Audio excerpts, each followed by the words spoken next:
Cassio goes on, I marry her. What, a customer? Prithee bear some charity to my wit. Do not think it so unwholesome. So here his shock at Iago's suggestion that he's going to marry Bianca is clear. There's true disbelief in the exclamation and the question there, and he calls her a customer, suggesting his lack of her lack of value to him, which we see further on in this scene as well. Another commentary about him laughing. Faith, the cry goes that you shall marry her. Prithee, see true. And I am a very villain else. Have you scored me well? This is the monkey's own giving out. She is persuaded I will marry her out of her own love and flattery, not out of promise.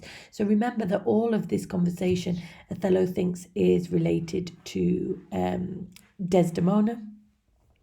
And when he says, have you scored me well, the suggestion here is that he's cheated him well. Now, here Cassio again is very dismissive of Bianca and says it's her who's convinced he will marry her when he will not. And this really questionable treatment of Bianca continues here. The word choice haunts. She haunts him like something like an unwanted ghost, and the suggestion of her being insubstantial there. Cassio says, I was the other day talking on the sea bank with certain Venetians, and thither comes my bauble. Now, really highlight, star this. The reason being that Desdemona is obviously referred to as a jewel, and Bianca as a bauble. So in both cases, there's the language of possession, but the bauble suggests something insubstantial, something of little value that is only for ornamentation. It's beautiful, but cheap, essentially. And that's how Bianca is referred to. And she falls about my neck.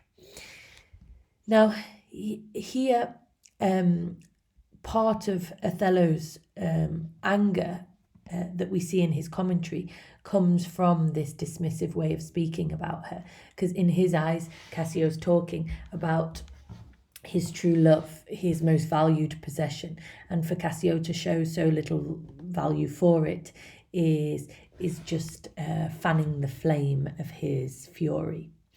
Othello responds, crying, oh dear Cassio, as it were, his gesture imports it.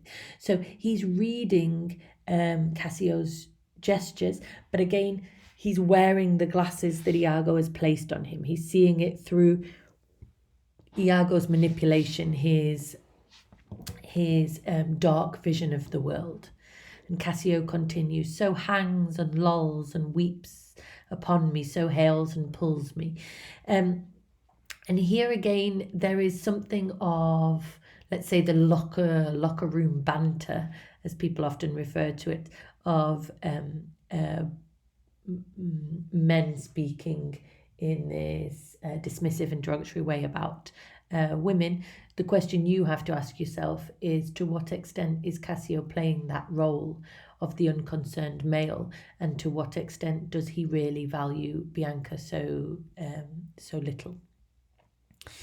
Othello continues with his commentary. Now he tells how she plucked him to my chamber. Oh, I see that nose of yours, but not that dog I shall throw it to. So his fear is that they deceived him in his very bedchamber. Something particularly intimate about the deceit, and he starts picturing what he's going to do to Cassio. In this case, he's going to cut off his nose and throw it to the dogs. Cassio, well, I must leave her company. Iago replies, before me, look where she comes. In this case, we're talking about Bianca. And Cassio says, 'tis such another Fichu, marry a perfumed one. And a Fichu, as you can see here, is a polecat, known for its terrible smell. In this case, she's perfumed because she is a what we would call a painted lady, a prostitute, and they're famed for wearing perfume. So clever play on words here, but again, the comparison, the zoomorphic imagery, the comparison to a ferret-like animal is not a flattering one. So Bianca comes in, and this whole next section is Bianca really remonstrating Cassio for giving her the handkerchief, which she believes is evidence of his affair with another woman. He welcomes her by saying, "What do you mean by this haunting of me?" So again, we have that word choice of haunt with all of its heavy connotations. Bianca responds, "Let the devil and his dam haunt you. What did you mean by that same handkerchief you gave to me even now? I was a fine fool to take it. I must take out the work, a likely piece of work that you should find in your chamber and not know who left it there. This is some minx's token, and I must take out the work. There, give it to your hobby horse. Whosoever you had it, I take out no work on it." So, here we see what we've seen already. Bianca's jealousy runs parallel to Othello's and really illuminates Othello's.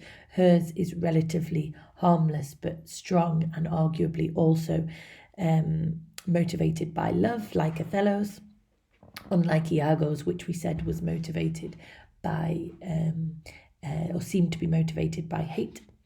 But there's also, she's taken a stand against Cassio. She's telling him in no uncertain terms that she will not copy the pattern on the handkerchief when it's obviously come from another woman. Look at the language as he responds to her. "How now, my sweet Bianca?" And the very juxtaposition between this kind and cajoling language is really painfully juxtaposed against the way we've just heard him speak about her. And Othello recognises his handkerchief. "By heaven, that should be my handkerchief." Bianca asks Cassio to come to supper and then exits. Iago, again directing, tells Cassio to go after her, and Cassio agrees, and off he goes. So at this point, we've got this final section between Othello and Iago, interrupted by the entrance of Desdemona and the Duke Lodovico, who has come from Venice with a message for Othello. I'm going to stop there. I will carry on shortly.